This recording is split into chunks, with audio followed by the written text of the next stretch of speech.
طرح ہنستے ہنستے ذہنی طور پر بالکل کمزور ہو جائے، کیونکہ اب بھی وہ کہکوں کے درمیان سنبھلنے کی ناکام کوشش کر رہا تھا۔ تھوڑی دیر بعد جب وہ بالکل ہی نڈال ہو گیا اور پوری طرح میری سوچ کی گرفت میں آ گیا، تب میں نے اس کی سوچ میں کہا، میں مجرم ہوں، میں نے عامر کو جلا کر مارنے کی کوشش کی ہے۔ خاندان کے تمام افراد اس کے اطراف جمع ہو گئے تھے، ان کے علاوہ سارا مجمع اس کی زبان سے وہ باتیں سن رہا تھا جو میں اس کی سوچ میں کہہ رہا تھا۔ اس کی بیگم جانتی تھی کہ اس کا لالچ شوہر عامر کو ختم کر دینا چاہتا ہے، لیکن اس کی زبان سے جرم کا اعتراف سن کر وہ بکھلا گئی اور اسے جھنجھوڑ کر کہہ رہی تھی، یہ آپ کیسی پاگلوں جیسی باتیں کر رہے ہیں؟ آپ تو عامر کو بیٹی کی طرح چاہتے تھے، شبانہ کو بہو بنا رہے تھے، زلیخا کو آپ نے آگ سے بچایا ہے، آپ ایک ننھی سی جان کے دشمن نہیں بن سکتے، ہوش میں آئیے۔ میں نے رفاقت کی سوچ میں کہا، میرے سامنے جو عورت بکواس کر رہی ہے اسے ایک ہاتھ جما کر دور کر دینا چاہیے۔ اس کے ساتھ ہی رفاقت علی کا ہاتھ گھوم گیا، بیگم کے منہ پر ایک الٹا ہاتھ پڑا، وہ دوسری طرف گھوم گئی، پھر وہ میری سوچ کے مطابق چیخنے لگا، ہاں میں اس ننھی سی جان کا دشمن ہوں، تم مجھے میرے جرم کا اعتراف کرنے سے روک رہی ہو، میں نے تمہارے سامنے کئی بار اس بچے کو قتل کرنے کا منصوبہ بنایا، میں اس طرح اسے مارنا چاہتا تھا کہ ہم پر کوئی الزام نہ آئے، آج مجھے موقع مل گیا کہ اس کوٹھی میں زندہ جلا کر مار ڈالوں۔ جب تم سب لوگ شاپنگ وغیرہ کے لیے چلے گئے تو میں بھی اسلام آباد جانے کا بہانہ بنا کر نکلا، مگر جلد ہی واپس آ گیا۔ میں نے کوٹھی کے چاروں طرف پیٹرول چھڑک دیا۔ ہاں میرا منصوبہ بالکل مکمل تھا۔ میں آگ لگاتے ہی خود کوٹھی کے اندر گیا اور زلیخا کو نکال کر لے آیا تاکہ لوگ میری اس دلیری کے پیش نظر یہ سوچ بھی نہ سکے کہ آگ لگانے والا میں ہی ہوں، مگر نہ جانے وہ گونگا فرشتہ کہاں سے آ پہنچا۔ میں جس بچے کو مار کر اس کی جائیداد حاصل کرنا چاہتا تھا اس نے اس بچے کو بچا لیا۔ ہاں میں مجرم ہوں۔ پھر قدرت کا یہ راز کھل گیا کہ جسے اللہ رکھے اسے کوئی نہ چکے۔ میں مجرم ہوں، مجھے مارو، مجھے پھانسی پر چڑھا دو۔ فیروز حیرانی اور پریشانی سے اپنے باپ کو دیکھ رہا تھا۔ اس نے شبانہ کے سامنے نادم ہو کر کہا، ڈیڈی میں کبھی سوچ بھی نہیں سکتا تھا کہ آپ دولت کی خاطر ایک معصوم بچے کے قاتل بھی بن سکتے ہیں۔ بیگم نے چیخ کر کہا، نہیں تمہارے ڈیڈی قاتل نہیں ہیں۔ رفاقت علی نے جواباً چیخ کر کہا، ہاں میں قاتل نہیں ہوں، مگر ایک بچے کو قتل کرنے کی کوشش کی تھی۔ یقین نہ ہو تو 0 پوائنٹ کے پیٹرول پمپ پر جا کر دریافت کر لو، میں نے آگ لگانے کے لیے وہاں سے پیٹرول کا ٹین خریدا تھا۔ وہ خود ہی اپنے مجرم ہونے کا ثبوت پیش کر رہا تھا۔ فائر بریگیڈ کے ایک افسر نے کہا، اسے پکڑ کر پولیس اسٹیشن لے چلو، وہاں اس سے تحریری بیان لیا جائے گا۔ بیگم چیخ کر اعتراض کرنے لگی کہ اس کے شوہر کو مجرم نہ سمجھا جائے۔ انہوں نے فیروز سے کہا کہ وہ اپنے باپ کو اس مصیبت سے بچائے، مگر وہ دور ہٹ کر بولا، باپ ہو یا خون کا کوئی رشتہ، انصاف سے ہر ایک کے جرم کا حساب ہونا چاہیے۔ یہ بڑے شرم کی بات ہے کہ پہلے ہم سب نے مل کر شبانہ پر ظلم کیا، اب ڈیڈی ایک معصوم بچے کے دشمن بن گئے۔ امی میں شبانہ کی طرف سے ڈیڈی کے خلاف مقدمہ لڑوں گا۔ وہ شبانہ کا ہاتھ پکڑ کر زلیخا کے پاس آ گیا۔ لوگ رفاقت علی کو پکڑ کر لے جانے لگے۔ اس دوران بہت سے لوگ میری پاس آ کر پوچھ رہے تھے کہ آگ کے شعلوں نے مجھ پر اثر کیوں نہیں کیا۔ انہیں سمجھانے کے لیے میرے پاس ایک ہی بات رہ گئی تھی۔ میں نے اپنی انگلی پر پہنی ہوئی انگوٹھی نے دکھاتے ہوئے اشاروں میں سمجھانے کی کوشش کی کہ یہ بہت کرامات والی انگوٹھی ہے، یہ مجھے بڑی بڑی مصیبتوں سے بچاتی ہے۔ اس وقت تک آگ مکمل طور پر بجھ چکی تھی۔ کوٹھی کے افراد اندر جا کر اپنے نقصانات کا اندازہ لگا رہے تھے، کچھ زیادہ نقصان نہیں ہوا تھا۔ کوٹھی کے اندر اندرونی حصہ اور وہاں کا تمام سامان محفوظ تھا۔ فیروز بڑی عزت سے مجھے اندر لے گیا۔ زلیخا کئی بار میری بلائیں لے چکی تھی اور میری طویل عمری کے لیے بھی دعائیں دیے جا رہی تھی۔ میں شام تک ان کے ساتھ رہا، پھر دوسرے دن ملاقات کا وعدہ کر کے اپنے ہوٹل واپس آ گیا۔ فیروز، شبانہ اور زلیخا وغیرہ کی دانست میں نے بہت بڑا کارنامہ انجام دیا تھا۔ میں بھی ایسی مشکل سچویشن میں ہیرو بن کر خوش ہو گیا تھا، مگر میں نہیں جانتا تھا کہ یہ ہیرو بننا مجھے مہنگا پڑے گا۔ ہوا یہ کہ میرے اس کارنامے کی خبر دوسرے دن اخبار میں چھپ گئی۔ اس واقعے کی تفصیلی رپورٹ کے لیے کتنے اخباری رپورٹر اور فوٹوگرافر پہلے زلیخا کی کوٹھی پر پہنچے۔ وہاں فیروز نے انہیں میرے ہوٹل کا پتہ بتایا تو وہ ہوٹل میں آن دھمکے۔ مجھے جیسے ہی ان کے آنے کی خبر ملی، میں نے اپنا سوٹ کیس سنبھالا اور کیمروں کی زد میں آئے بغیر ہوٹل کے پچھلے دروازے سے باہر نکل گیا۔ میں نہیں چاہتا تھا اخبار میں میری تصویر شائع ہو، کسی وقت میرے دشمنوں کے کام آئے۔ میں وہاں سے نکل کر سیدھا زلیخا کی کوٹھی کی طرف گیا تاکہ فیروز کو سمجھا دوں کہ میں کبھی اپنی تصویر نہیں اترواتا ہوں۔ وہ رپورٹروں اور فوٹوگرافروں کو آئندہ میرے پیچھے نہ لگائے۔ کوٹھی قریب پہنچ کر میں رک گیا۔ اس کوٹھی کے آتے میں ایک کار آ کر رکی تھی۔ اس میں سے ایک قوی ہیکل شخص عمدہ سوٹ پہنے باہر آ رہا تھا۔ اس کا سر منڈا ہوا تھا۔ اس منڈے ہوئے سر کو دیکھتے ہی نہ جانے کیسے میرے دماغ میں بیل منڈو کا نام لہرایا۔ بغیر سوچے سمجھے اس کوٹھی میں جانا اور کسی اجنبی کے سامنا کرنا مناسب نہیں تھا۔ میں نے بیل منڈو کے دماغ میں احتیاطاً جھانک کر دیکھا۔ میں اس کی سوچ کے ذریعے معلوم کر سکتا تھا کہ وہ اس وقت کہاں ہے اور میرے لیے کیا کر رہا ہے۔ پھر میری احتیاط کام آ گئی۔ بیل منڈو کی سوچ بتا رہی تھی کہ وہ اپنی کار سے اتر کر اس کوٹھی کے دروازے کی طرف جا رہا ہے جہاں پچھلے دن آگ لگی تھی، یعنی دور نگاہوں کے سامنے وہ جو منڈے ہوئے سر کا آدمی نظر آ رہا تھا وہی بیل منڈو تھا۔ یک بیک میرے اعصاب میں تناؤ پیدا ہو گیا۔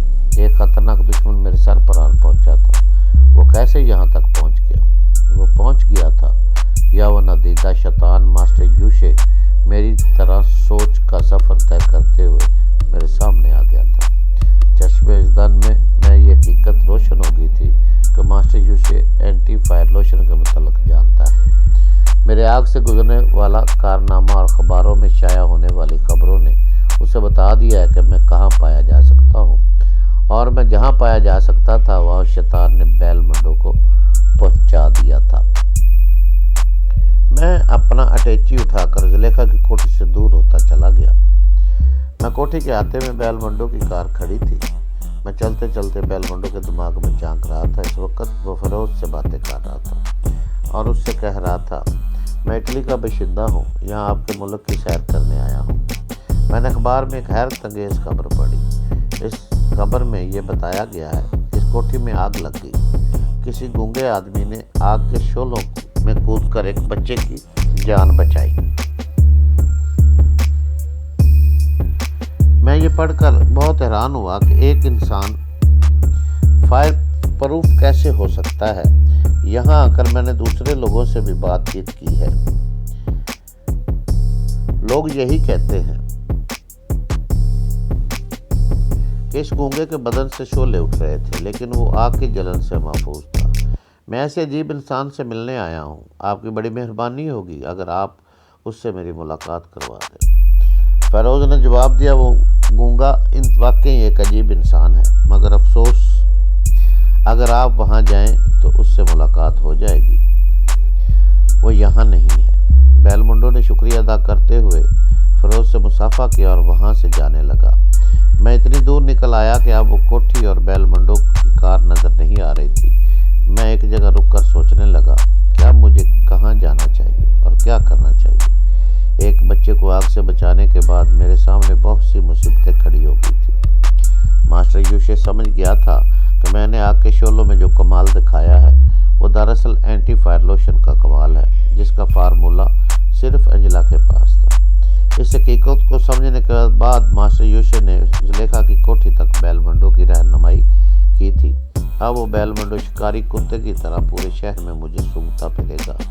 میں اس تنہا دشمن کی نظروں سے بچ سکتا تھا، لیکن مصیبت یہ تھی کہ اس علاقے کے بے شمار لوگوں نے آگ سے مجھے کھیلتے دیکھا تھا۔ ان میں سے کوئی مجھے کہیں بھی دیکھ کر پہچان سکتا تھا، لہٰذا میرا وہاں رہنا خطرے سے خالی نہیں تھا۔ بیل منڈو کسی بھی شخص کے سہارے وہاں پہنچ سکتا تھا۔ اب مجھے اپنی حماقت کا احساس ہو رہا تھا۔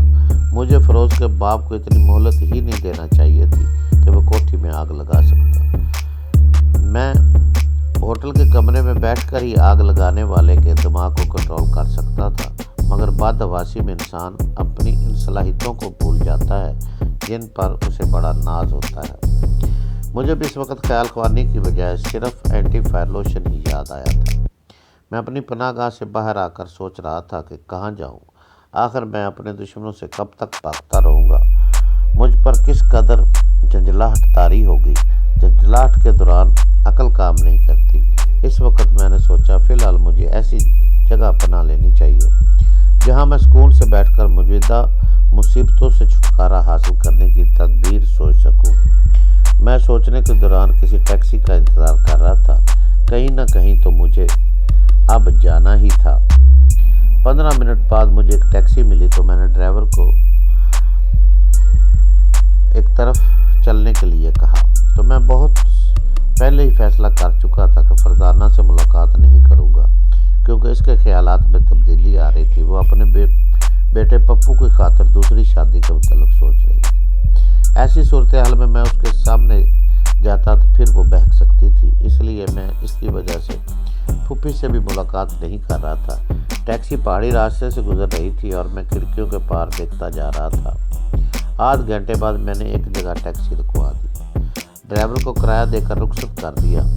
میں جس جگہ کھڑا ہوا تھا وہاں سے دور سینکڑوں فٹ کی گہرائی میں ایک چھوٹی سی بستی نظر آ رہی تھی۔ میں راستہ چھوڑ کر نشیب میں اترنے لگا۔ میں ایسی پرسکون جگہ کی تلاش میں تھا جو اس دنیا میں ہو مگر اس دنیا سے الگ تھلگ ہو، جہاں شہروں کے رہنے والے مہذب بدمعاش نہ پہنچ سکے، اور میرا خیال تھا کہ ان کا خیال اس چھوٹی سی بستی تک نہیں پہنچ سکتا۔ میں نشیب میں اترتے وقت کئی بار گرتے گرتے بچا۔ ایسی جگہ شہر کی سپاٹ اور چکنی سڑکوں پر چلنے والوں کے لیے خاصی ورزش ہو جاتی ہے۔ انسان کو ایسے علاقوں میں بھی رہنا چاہیے جہاں چلتے پھرتے انہیں اپنے جسم کا وزن معلوم ہوتا رہے۔